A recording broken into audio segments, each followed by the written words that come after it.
ఆంధ్రప్రదేశ్ రాజకీయాలు ఇప్పుడు ఒక అత్యంత ఆసక్తికరమైన, అదే సమయంలో చర్చనీయాంశమైన దశలో సాగుతున్నాయి. కూటమి ప్రభుత్వం అధికారంలోకి వచ్చి ముఖ్యమంత్రిగా నారా చంద్రబాబు నాయుడు బాధ్యతలు చేపట్టిన తర్వాత రాష్ట్రంలో పాలన ఎలా సాగుతోంది? ఎన్నికల ముందు ఇచ్చిన హామీల పరిస్థితి ఏంటి? ప్రజల్లో వ్యక్తమవుతున్న సరికొత్త అభిప్రాయాలు ఎలాంటివి? ఈ అంశాలపై సీనియర్ జర్నలిస్ట్, ప్రముఖ రాజకీయ విశ్లేషకులు కొమ్మినేని శ్రీనివాస్ గారు చేసిన సంచలన విశ్లేషణ ఇప్పుడు సోషల్ మీడియాలో, పొలిటికల్ సర్కిల్స్ లో పెద్ద ఎత్తున వైరల్ అవుతోంది. ఆయన లేవనెత్తిన అంశాలు కేవలం విమర్శలు మాత్రమే కావు, అవి చంద్రబాబు నాయుడు గారి 4 దశాబ్దాల రాజకీయ వ్యూహాలకు అద్దం పట్టే నిజాలు అంటున్నారు. ఈ విశ్లేషణలో ప్రధానంగా వినిపిస్తున్న మాట ఒక్కటే: బాబు గారి దగ్గర ప్రజా సమస్యలకు సమాధానం లేదు, కేవలం డైవర్షన్ పాలిటిక్స్ మాత్రమే ఉన్నాయి. అసలు ఏంటి డైవర్షన్ పాలిటిక్స్? కూటమి ప్రభుత్వం ప్రజా సమస్యలను ఎలా పక్కదారి పట్టిస్తోంది? కొమ్మినేని శ్రీనివాస్ గారు పాయింట్ టు పాయింట్ లేవనెత్తిన ఆ పదునైన అంశాలేంటో ఈ వీడియోలో పూర్తిగా వివరంగా విశ్లేషించుకుందాం. ఇక్కడ స్కిప్ చేయకుండా చివరి వరకు చూడండి. మొదటి పాయింట్: ఎన్నికల మేనిఫెస్టో సూపర్ 6 హామీల చుట్టూ తిరుగుతోంది. ఏపీ ఎన్నికల సమయంలో తెలుగుదేశం, జనసేన, బీజేపీ కూటమి ప్రజలకు ఆకాశమే హద్దుగా హామీలిచ్చాయి. ముఖ్యంగా మహిళలను, నిరుద్యోగులను, రైతులను విపరీతంగా ఆకట్టుకునేలా సూపర్ 6 పేరుతో ఒక ఆకర్షణీయమైన పథకాల ప్యాకేజీని ప్రకటించారు. అందులో ప్రధానమైనవేంటి? తల్లికి వందనం పథకం కింద ఇంట్లో ఎంతమంది పిల్లలు చదువుకుంటుంటే అంతమందికి ఏడాదికి 15,000 రూపాయల చొప్పున ఇస్తామని చెప్పారు.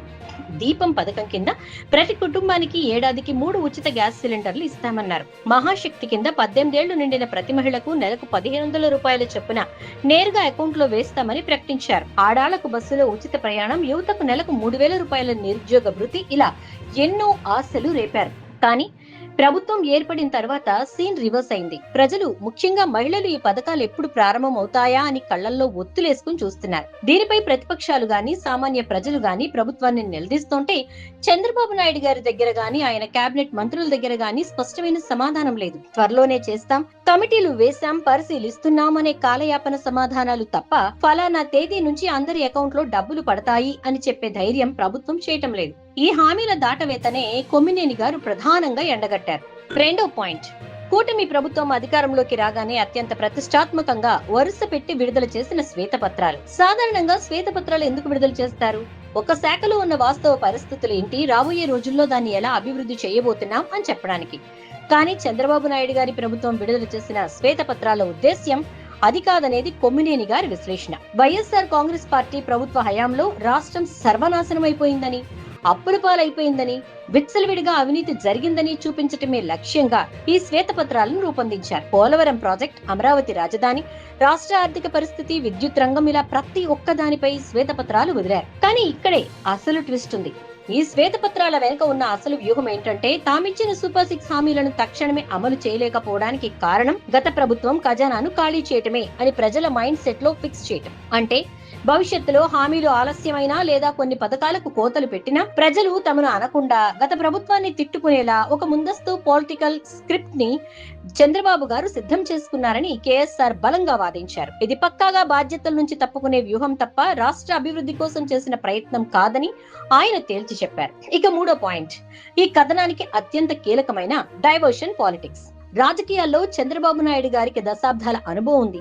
సంక్షోభాలను ఎలా ఎదుర్కోవాలో ఆయనకు తెలిసినంతగా మరెవ్వరికీ తెలియదనేది ఒక టాక్. అయితే ఆ సంక్షోభాల నుంచి బయటపడటానికి ఆయన వాడే అస్త్రమే డైవర్షన్ పాలిటిక్స్. ప్రభుత్వంపై ఎప్పుడైతే ప్రజల్లో అసంతృప్తి పెరుగుతుందో, లేదా నిరుద్యోగులు, రైతులు, మహిళలు రోడ్లెక్కి నిరసనలు తెలిపే పరిస్థితి వస్తుందో, సరిగ్గా అదే సమయంలో చంద్రబాబు నాయుడు గారు ఒక సరికొత్త వివాదాన్ని లేదా ఒక సంచలన అంశాన్ని తెరపైకి తెస్తారు. ఉదాహరణకి, గత ప్రభుత్వంలో జరిగిన కొన్ని నిర్ణయాలపై విచారణలు జరిపించటం, పాత కేసులను రీఓపెన్ చేయటం, లేదా తిరుమల లడ్డు వివాదం లాంటి సెంటిమెంట్ అంశాలను పెద్ద ఎత్తున ప్రచారంలోకి తీసుకురావడం. ఇలా చేయటం వల్ల ఏమవుతుంది? మీడియా మొత్తం ఆ కొత్త వివాదం చుట్టూనే తిరుగుతుంది. మేధావులు, రాజకీయ నాయకులు, ప్రజలు కూడా తాము అడగాల్సిన అసలు ప్రశ్నలను మర్చిపోయి ప్రభుత్వం విసిరిన కొత్త టాపిక్ పై చర్చలు పెట్టడం మొదలు పెడతారు. దీనివల్ల ప్రభుత్వానికి తాత్కాలికంగా ప్రజా ఒత్తిడి నుంచి ఉపశమనం లభిస్తుంది.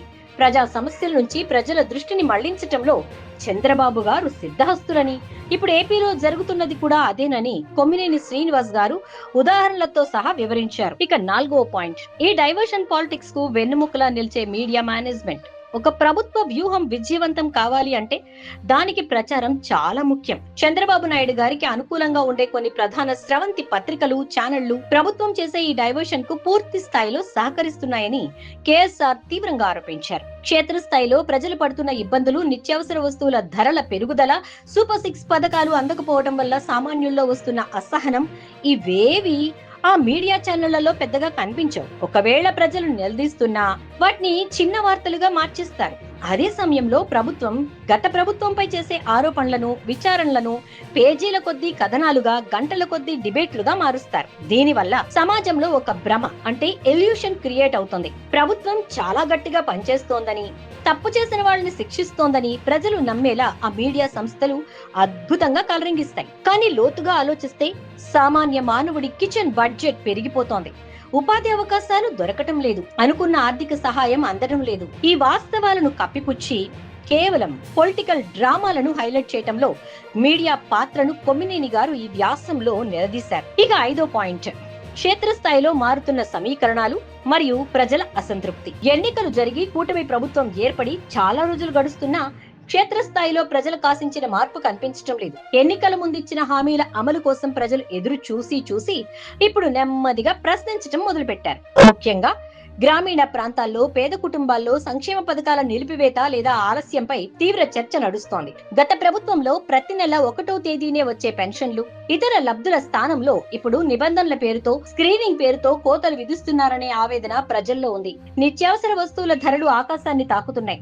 ఇసుక పాలసీ మార్చినా భవన నిర్మాణ కార్మికులకు ఆశించిన స్థాయిలో పనులు దొరకటం లేదు. ఈ వైఫల్యాలన్నీ కప్పిపుచ్చుకోవడానికి ఎంతసేపు గత ప్రభుత్వం తప్పు చేసింది, మేము సర్దుతున్నామని చెప్పడం ఎంతవరకు సమంజసమని కొమ్మినేని గారు ప్రశ్నిస్తున్నారు. ప్రజలు మీకు అధికారం ఇచ్చింది గత ప్రభుత్వాన్ని తిట్టడానికి కాదు, మీరిచ్చిన హామీలను నెరవేర్చి రాష్ట్రాన్ని ముందుకు తీసుకెళ్లడానికి అనే నిజాన్ని చంద్రబాబు నాయుడు గారు గ్రహించాల్సి ఉందనేది ఈ విశ్లేషణ యొక్క ముఖ్య ఉద్దేశ్యం. చివరిగా చూసుకుంటే సీనియర్ జర్నలిస్ట్ కొమ్మినేని శ్రీనివాస్ గారు సాక్షి కథనంలో లేవనెత్తిన ఈ అంశాలు ఆంధ్రప్రదేశ్ ప్రస్తుత రాజకీయ పరిస్థితికి అద్దం పడుతున్నాయి. ప్రజాస్వామ్యంలో ఏ ప్రభుత్వానికైనా మొదటి కొన్ని నెలలు హనీమూన్ పీరియడ్ లాంటిది. కానీ ఆ సమయం దాటిన తర్వాత ప్రజలు ఫలితాలు ఆశిస్తారు. చంద్రబాబు నాయుడు గారు తన సుదీర్ఘ రాజకీయ అనుభవంతో ప్రస్తుతానికి డైవర్షన్ పాలిటిక్స్ ద్వారా కాలం వెళ్లదీస్తున్నప్పటికీ ఇది ఎక్కువ కాలం సాగకపోవచ్చు.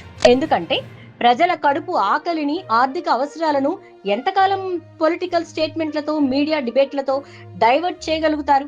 ఏదో ఒక రోజు కూటమి ప్రభుత్వం ప్రజల ప్రశ్నలకు నేరుగా సమాధానం చెప్పాల్సిందే. సూపర్ 6 హామీలను క్షేత్రస్థాయిలో అమలు చేయాల్సిందే. ఇది సాక్షి కథనంలో కొమ్మినేని శ్రీనివాసరావు గారు చంద్రబాబు డైవర్షన్ పాలిటిక్స్ పై చేసిన point to point post mortem. మరి ఈ విశ్లేషణపై మీ అభిప్రాయం ఏంటి? కూటమి ప్రభుత్వం ఇచ్చిన హామీలను నెరవేరుస్తుందని మీరు నమ్ముతున్నారా? లేదా కేఎస్ఆర్ గారు చెప్పినట్టు ఇది కేవలం డైవర్షన్ పాలిటిక్స్ మాత్రమేనా? మీ అమూల్యమైన అభిప్రాయాన్ని కింద కామెంట్ సెక్షన్ లో తప్పకుండా షేర్ చేయండి. ఈ వీడియో మీకు నచ్చినట్లయితే లైక్ చేయండి, మీ ఫ్రెండ్స్ తో షేర్ చేయండి.